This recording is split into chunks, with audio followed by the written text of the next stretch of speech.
Assalamualaikum warahmatullahi wabarakatuh. Kembali lagi kawan di Legenda Catur Dunia. Mulai hari ini kawan, kita akan kawal The American Cup 2024 kawan. Dimana event ini adalah event bagi pecatur-pecatur top Amerika Serikat dengan sistem knockout double eliminasi. Dan di hari pertama ini kawan, masih berlangsung permainan, yaitu permainan tiebreaks kawan. Permainan utamanya, permainan 90 menit sudah selesai. Dan tidak seperti event-event yang lain kawan, setiap hari kalau di event lain hanya memainkan satu game, cuma beda di The American Cup ini langsung memainkan 2 game sekaligus kawan, permainan 90 menit. Kalau imbang berlanjut ke tiebreaks. Nah, di sini tinggal 10 menit lagi kawan, pertandingan tiebreaks akan dijalani oleh Levon versus Sam Sevian setelah keduanya bermain remis kawan. Kemudian ada satu partai, yaitu partainya Leonard Dominguez di sini menghadapi Ray Robson. Sebetulnya Leonard Dominguez punya kesempatan menang pada game pertama kawan, kemudian dibalas oleh Ray Robson dan harus melanjutkan ke tiebreaks kawan. Sedangkan Wesley So lolos ke babak berikutnya tanpa lewat permainan tiebreaks. Begitu juga dengan Fabiano Caruana ini mengalahkan Gregory Oparin kawan tanpa melalui permainan tiebreaks, menang 2-0. Kita akan fokus di kategori Open saja kawan, yang diikuti oleh 8 Grandmaster. Tidak ada nama Hikaru Nakamura di sini. Dan turnamen ini menggunakan sistem knockout, sistem double eliminasi kawan, di mana pemain yang kalah masih punya kesempatan untuk ke bracket bawah, berjuang di bracket bawah agar bisa naik kembali ke grand final nanti. Seperti yang kalian ketahui, mungkin kawan-kawan sebagian belum tahu sistem seperti ini. Ya simpelnya seperti itu kawan, yang kalah masih punya kesempatan di bracket bawah untuk naik kembali. Nah, kita akan ulas satu game di game pertama kawan, antara Leonard Dominguez versus Ray Robson kawan, dengan pengorbanan brutal. Baru nanti siang kita akan lanjut dari Title Tuesday. Kebetulan di Title Tuesday tadi dini hari pemain kita International Master Joseph Taher menang kawan, menempati posisi ketiga. Dia sempat mengalahkan Jan Christoph Duda, Andre Kin, Denis Lazovic, Anish Giri juga dikalahkan, Daniel Bogdan, pecatur-pecatur top dunia dikalahkan oleh Joseph Taher kawan. Dia kalah oleh Hikaru Nakamura dan Hans Niemann Moke. Nanti kita akan coba lihat permainan saat melawan Jan Christoph Duda ataupun Anish Giri. Cukup bagus kawan permainannya dengan pengorbanan menteri dari Joseph Taher. Tapi terlebih dahulu kita akan coba otak-atik permainan Leonard Dominguez versus Ray Robson pada game pertama, permainan 90 menit dengan tema permainan Sicily Najdov kawan. Setelah permainan Sicily kuda F3 ada pion D6, Sicily terbuka kita dapati sekarang ada kuda F6 kuda C3 pion A6 Sicily Najdov. Kalian tentu tahu, paling sudah hafal dengan gajah G5 pilihan utama, jadi admin tak perlu sebutkan lagi jalur ini kawan. Leonard Dominguez memilih jalur kedua dengan gajah E3. Nah, biasanya di sini ada pion E5 kawan, kuda mundur, selepas itu gajah E6, ada pion F3. Nanti hampir mirip kawan konstruksi permainannya, cuma urutannya yang sedikit berbeda. Memilih dengan langkah kuda G4 serang gajah, gajah kebanyakan ke petak G5 kawan, kemudian diikuti pion H6, pion G5, gajah G3, kemudian gajah G7, ada pion H3, bisa dilanjutkan oleh putih. Tapi memilih menarik mundur, pilihan kedua di sini kawan, mundur kembali ke kandang, kuda juga mundur langsung ke petak F6, baru sekarang pion F3. Untuk kontrol petak G4 agar tidak ada gangguan kuda, gangguan gajah, untuk perkuat juga dukungan bagi pion-pion, mempercepat serangan badai pion sisi raja. Sekarang pion E5, kuda B3, gajah E6, mirip dengan jalur yang saya tunjukkan tadi kawan. Baru sekarang gajah keluar lagi ke E3, gajah E7, dan menteri naik ke D2. Kedua pemain sudah siap-siap untuk rokade kawan. Nah, di sini biasanya langkah yang paling banyak diambil ya rokade, amankan raja, putih juga rokade. Atau mungkin dengan kuda B ke D7 kawan, nanti diikuti dengan pion G4. Putih akan meluncurkan serangannya langsung setelah rokade pendek oleh hitam, putih akan rokade panjang. Amankan raja terlebih dahulu sebelum dorong pion-pion ini. Tapi memilih dengan pion H5 untuk hentikan pion G. Nah, kuda D5, langkah cakep dari Leonard Dominguez kawan. Bukan hanya untuk ancam gajah atau menantang pertukaran kuda, ada ide gajah ke petak B6, serang menteri, kuda C7, nanti garbuan pada raja pada benteng kawan. Oleh karena itu, kuda pukul kuda, pilihan dari Ray Robson. Ambil balik oleh pion E, gajah F5, kemudian gajah E2 sekarang. Ada opsi rokade pendek ataupun rokade panjang dipersiapkan oleh Lionel Dominguez. Gajah H4 skak. Ini untuk mencegah rokade pendek kawan. Blokade dengan pion G3, gajah mundur kembali ke E7. Nah, rokade panjang bisa langsung diambil oleh putih. Lionel Dominguez terlebih dahulu dengan benteng G1 untuk dukungan lebih bagi pertempuran di lajur G. Persiapan langsung menepati lajur G karena lajur G sudah sangat jelas bisa dibuka oleh putih di langkah berikutnya. Kuda D7 sekarang, rokade panjang sekarang. Nah, benteng C8, langkah standar dari hitam, menekan pion C2 kawan, ditantang dengan gajah D3, tantangan pertukaran gajah terang.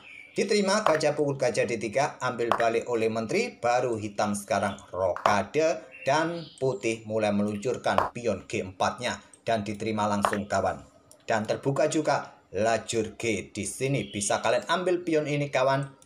Ataupun tadi kalau kalian berpikir untuk menutup permainan dengan pion didorong maju, pion putih yang akan didorong maju kawan. Dengan dukungan benteng-benteng kawan, pion ini juga siap didorong. Kedua benteng langsung menepati lajur-lajur di depan raja hitam. Pion kalian terputus, tidak lagi terkoneksi dengan gajah menteri. Sendirian bisa diambil oleh putih ke depan. Putih mempunyai keuntungan dengan cara seperti ini.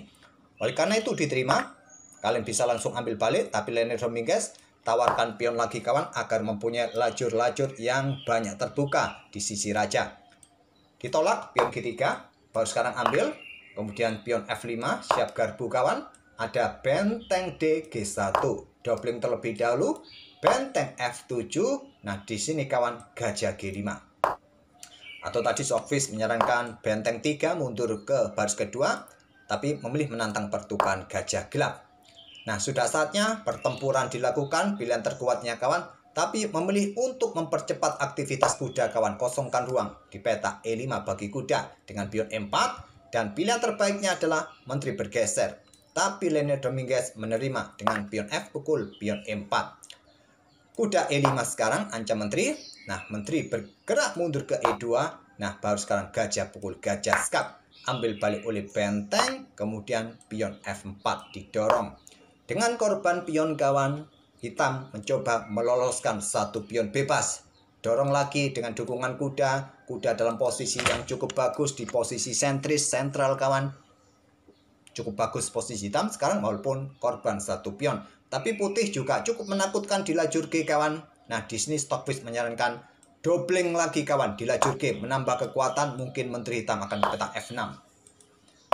Tapi memilih dengan benteng F5 menantang pertukaran benteng. Menteri B6, serang benteng di bawah. Nah, benteng digeser ke D1. Sekarang pion F3. Dengan dukungan kuda cukup merepotkan pion ini. Menteri D2 sekarang dan benteng FC7. Serang pion. Cukup normal.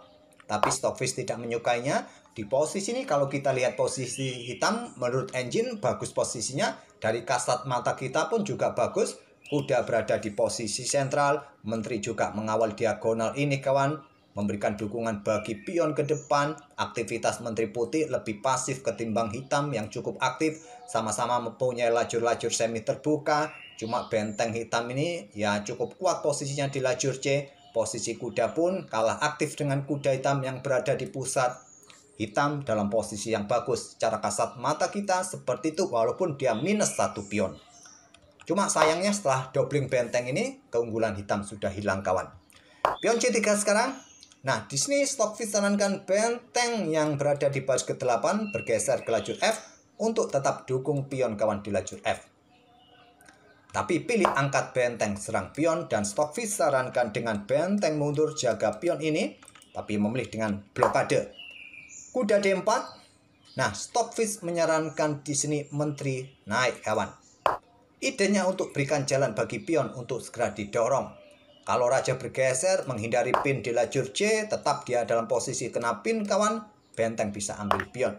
Mungkin raja bergerak ke C2 dan pion siap didorong atau Stockfish sarankan juga melakukan pengorbanan. Oke, kembali ke langkah aslinya kawan.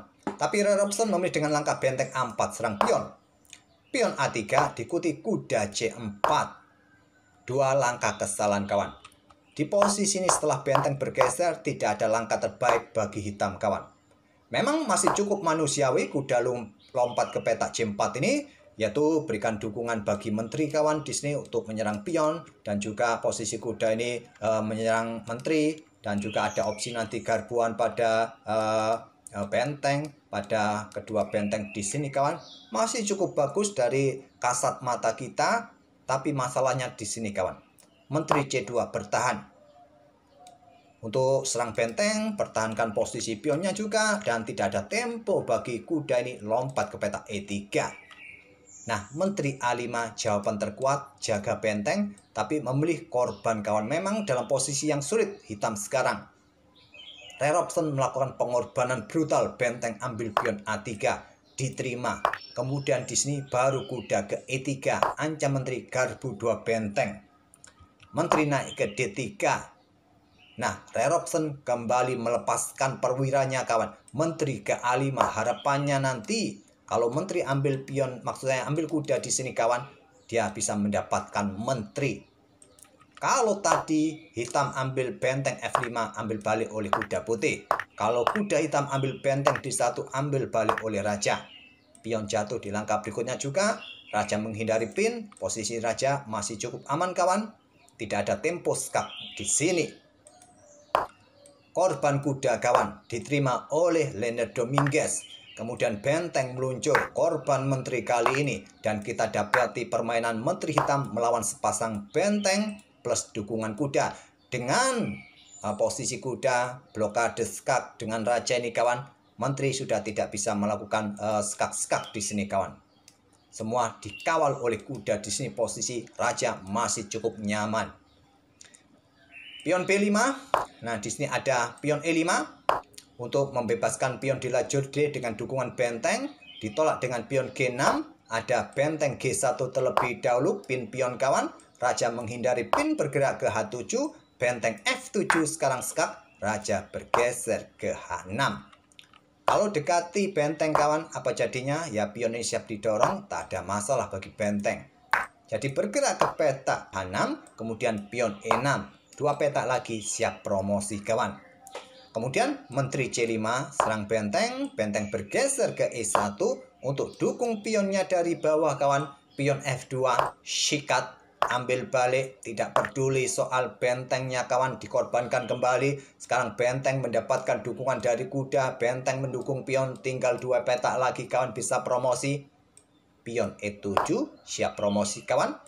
Menteri F4 skak, raja ke B1, sudah tidak ada tempo skak lagi di sini. Pion bisa dipromosikan dan Ray Robson menyerah di langkah ke-47. Sebuah pengorbanan yang sangat brutal dari Ray Robson kawan. Pengorbanan yang sia-sia, pengorbanan yang tak terbalas. Oke, semoga permainan dari kedua pemain kawan menghibur kalian dengan pengorbanan gila dari Ray Robson yang dalam posisi yang terjepit, sudah tidak ada pilihan lagi, membuat langkah pengorbanan yang gila, yang tak terbalaskan. Kita akan bertemu di video-video berikutnya kawan. Terima kasih sudah mampir tiap hari. Wassalamualaikum warahmatullahi wabarakatuh.